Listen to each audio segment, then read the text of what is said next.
እውነት እናንተ $1 ሚሊዮን ታሸንፋላችሁ ብትባሉ ምን ላይ ትደበቁ ነበርም? በዚህ አስገራሚ ውድድር በርካታ ወጣቶች ፍለጋ በሚያደርጉበትና ከተገኛችሁ $1 ሚሊዮን ጨዋታ ውጭ በምትሆኑበት ውድድር ላይ እነዚህ 10 ወጣቶች የሚደበቁበትን ቦታ መርጠው በዚህ ስፍራ ብደበቅ ማንም አያገኘኝም ብለው በ3 ቀናት ከወሰኑ በኋላ ታዲያ እዚህ ስፍራ ላይ ለመደበቅ ይገደዳሉ። ሁሉም ማንም አያየኝም፣ ማንም አያስብም ያሉበትን ቦታ በመጨረሻ ውሳኔያቸውን ካሳወቁ በኋላ ሁሉም በፈለጉበት ቦታ እንዲደበቁ ይደረጋል። ታዲያ በመጨረሻ በርካታ ወጣቶች በዚህ ስፍራ ተሰማርተው ፍለጋ እንዲያደርጉ ይደረጋል። ታዲያ የሚገኙ ከሆነም እጅግ አጓጊ ከሆነው $1 ሚሊዮን ውድድር ውጭ ይሆናሉ።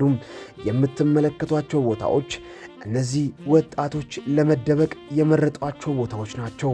ታዲያ የትኛው ተወዳዳሪ በቅድሚያ ተገኝቶ ከውድድሩ ውጭ ይሆናል? የትኛውስ ውድድሩን ያሸንፋልም? ይህ ልብ አንጠልጣይ $1 ሚሊዮን ውድድር ነው። ታዲያ ሁሉም ቦታቸውን እንዲይዙ ይደረግና በርካታ ወጣቶች ፍለጋቸውን ይጀምራሉ። በየቦታቸው ገብተው ተደብቀናል ብለው ካሰቡ በኋላ ድንገት ግን አንዷ ተወዳዳሪ ባልታሰበ ፍጥነት በዚህ ስፍራ ትገኛለችም። ታዲያ ማን ይሁን ቀድሞ የሚገኘው? በዚህ ስፍራ ከስር ግንባስ ጨምሮ ውስጥ ላይ ገብቶ ለመቀመጥ የወሰነው ተወዳዳሪ ማን ይሆን? ሁሉም እየነካኩ ይህ ነገር ከዚህ ቀደም አልነበረም፣ ከዚህ ስር ሰው አለ ብለው ጥርጣሬ ካደረባቸው በኋላ ቦታውን መነካካት ይጀምራሉ። ከላይ ተንጠልጥላ የምትታየው ተወዳዳሪስ መች ትገኝ ይሆን? ሁሉም ቦታቸውን ይዟል። አሁን ፍለጋው ተጧጥፏልም። እስካሁን ድረስ የተገኘ ተወዳዳሪ የለም። በመጨረሻም ከዚህ ቱቦ ውስጥ አንድ ግለሰብ ለመውጣት ከጫፍ ደረሰም። ሁሉም ሳይጠብቁ የተጨመረውን ዕቃ ነካኩና አንድ ተወዳዳሪ ይገኛልም። ከውድድሩ ውጭ ይሆናልም። ተወዳዳሪ 2 ምግቡን እየበላ በተደበቀበት ስፍራ ማንም አይጠረጥርኝም ብሎ አስቦ በቦታው አለም።